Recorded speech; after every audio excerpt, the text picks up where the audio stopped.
First thing to do is to put your gloves on and then pull out all the rest of the glass and put it away safely. That's if it's a downstairs window. If it's an upstairs window, make sure you're feeling up to replacing it yourself, because glass has to be put in from the outside. So climbing up a ladder in the pouring rain like we've got at the moment can be a bit too John Noakes for some people. But if you decide to do it for yourself, then off we go and pull out all that glass. Take out these little nails called glazing sprigs, and then you need an old chisel. You can use a new chisel, it'll be an old one by the time you've finished with it. And with it you scrape out all the old putty until you've got a nice clean window frame.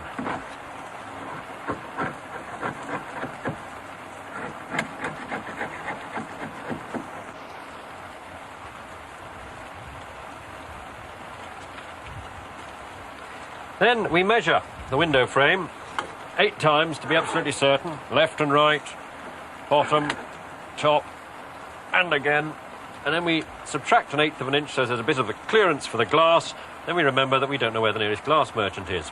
So we look one up in the yellow pages and we ring him up and we say, can I have a piece of glass 16 7/8 of an inch by 21 inches? And he will say 3 millimetres, and you say no, 21 inches. He will say no, thick.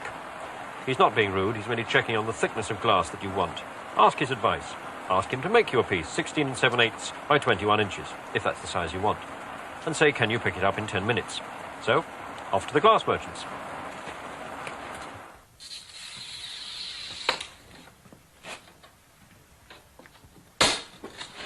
While at the glass merchants, notice how the man cutting the glass slides his ruler under the glass and breaks the glass across it.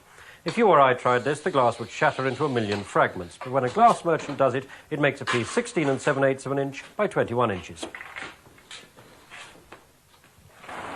The important thing to remember is that the case of a tape measure is 2 inches wide. What we really wanted was a piece 18 7/8 of an inch by 23 inches.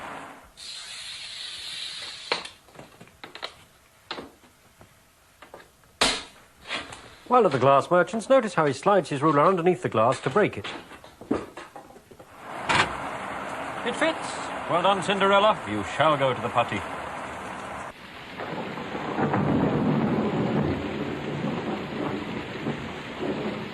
I'm sorry they keep putting those words up on the screen because you keep missing bits. I've now put all the putty in round the outside. If you find your putty is too oily, then you can rub it on a paving stone.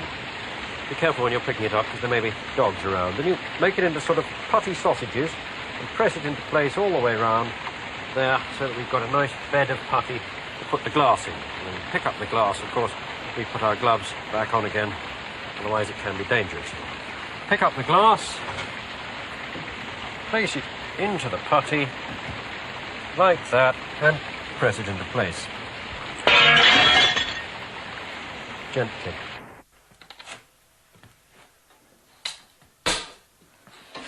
While at the glass merchants, notice how the man slides his ruler underneath the glass to break it.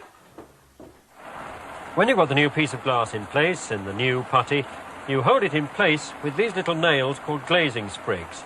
Now you have to tap them in very gently, again using the side of your old chisel. Because obviously if you don't tap them in gently, if you use something like a hammer... Glass merchants, ruler, broken glass.